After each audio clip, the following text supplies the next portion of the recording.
Good morning all dear student and respected person. आज की class में हम लेकर आए हैं organic chemistry, twelfth organic chemistry का चैप्टर नंबर 7, अल्कोहल, फिनॉल और ईथर।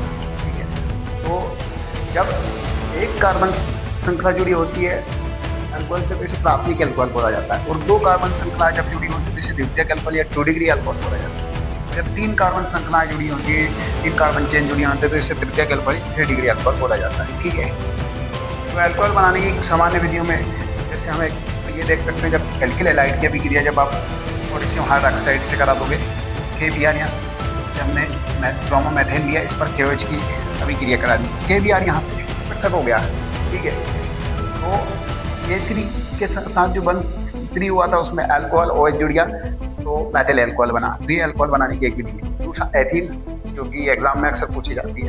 एथीन का जब जल अपघटन कराते हो सांद्र एस्ट्रोसफोर की उपस्थिति में, एस्ट्रोसफोर की उपस्थिति में जब जल अपघटन कराएंगे तो ये जो द्विबंध है यहाँ से ब्रेक हो जाएगा।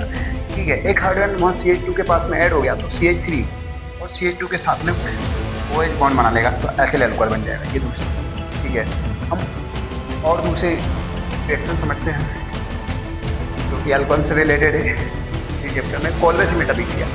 ठीक है, कोलवेसिमेट अभिक्रिया में क्या होता है, सोडियम फिनॉक्साइड, ठीक है, ONA जो ये बेंजीन है, ये जो आप देख रहे हैं सर्कल, ये बेंजीन है। सोडियम फिनॉक्साइड को जब CO2 के साथ 400 डिग्री सेल्सियस पर जब आप अभिकृत करते हैं, तो ये जो Na है, ठीक है, वो यहाँ COO के साथ बंध बना लेगा, H वहाँ O के पास चला जाएगा, ये H का वहाँ पे ट्रांसफर हो गया है। ठीक है, OH वहाँ जुड़ गया और COO यहाँ ऐड हो गया, उसकी जगह हाइड्रोजन की जगह COO, सोडियम सैलिसिलेट बना। और जो HCl द्वारा आप गठित होगा, HCl द्वारा आप गठित होकर उसने सैलिसिलिक अम्ल बनाया। ठीक है, NaCl के साथ चला गया, H जो बचा था वो यहाँ आ जाएगा। ठीक है, H यहाँ पे आ गया और NaCl के साथ चला गया, NaCl पर तक। तो ये जब OH और COOH, ठीक है, इसको बोलेंगे सैलिसिलिक अम्ल, और ये अभिक्रिया कहलाएगी कोलवे-सिमिट अभिक्रिया। आगे हम बढ़ते हैं। ग्रिग्नार्ड अभिकर्मक से 1, 2, 3 डिग्री अल्कोहल का कैसे निर्माण करते हैं। ठीक है, इसको समझते हैं। फॉर्मेल्डिहाइड है, फॉर्मेल्डिहाइड पर ये ग्रिग्नार्ड अभिकर्मक मैथिल मैग्नीशियम ब्रोमाइड, ठीक है, इसको ग्रिग्नार्ड अभिकर्मक बोला गया है, RMGX। ठीक है, तो जब फॉर्मेल्डिहाइड के साथ विक्रिया कराते हैं तो जो ऑक्सीजन द्विबंध से जुड़ा है वहाँ से एक बंध ब्रेक हो जाएगा। एक बॉन्ड ब्रेक होने के बाद में MgBr उसके साथ ऑक्सीजन के साथ जुड़ जाएगा अस्थायी रूप से। ठीक है, और CH3 कार्बन के साथ जुड़ जाएगा। ठीक है, इसको माध्यमिक यौगिक बोल देंगे। तो जब इसका जल अपघटन कराते हैं तो MgBr के साथ में OH जुड़ गया, MgBr OH। ठीक है, क्योंकि Mg की फिर से जगता है, MgBr OH के साथ जुड़ गया, एक H जो फ्री हुआ वो O के साथ चला गया, तो CH3, ये दोनों हाइड्रोजन मिलकर CH2 और O के साथ में वो हाइड्रोजन जो था जल के का जो हाइड्रोजन प्राप्त हुआ था वो प्राथमिक अल्कोहल बन गया। इसी प्रकार एसिटैल्डिहाइड लिया हमने, फॉर्मेल्डिहाइड लिया था, जब एक कार्बन बढ़ गया तो एसिटैल्डिहाइड हो गया।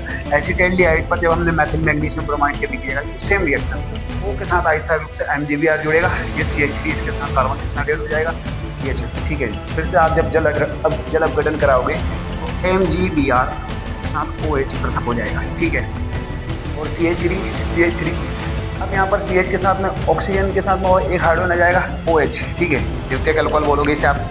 इसी प्रकार, ठीक है, फॉर्मेल्डिहाइड से प्राथमिक बना, एसिटैल्डिहाइड से द्वितीयक और एसीटोन से तृतीयक प्राप्त करना। एसीटोन लिया हमने CH3, ठीक है, COO कीटोन समूह है, एसीटोन बोलेंगे। मैथिल मैग्नीशियम ब्रोमाइड की अभिक्रिया, तो ये द्विबंध टूट जाएगा, MgBr इसके साथ जुड़ेगा ऑक्सीजन के साथ। ठीक है, H2O से जल अपघटन कराओगे तो MgBr के साथ OH पृथक, CH3 और यहाँ जो ऑक्सीजन के पास में ये हाइड्रोजन आ जाएगा, ये वाला हाइड्रोजन यहाँ शिफ्ट हो जाएगा। ठीक है, ये वाला जो हाइड्रोजन है हमारा यहाँ शिफ्ट हो जाएगा और ये तृतीयक अल्कोहल बनेगा। ठीक है, तो ये रिएक्शन में जो है कि एग्जाम के हिसाब से भी महत्वपूर्ण हो सकती है। ठीक है, अगली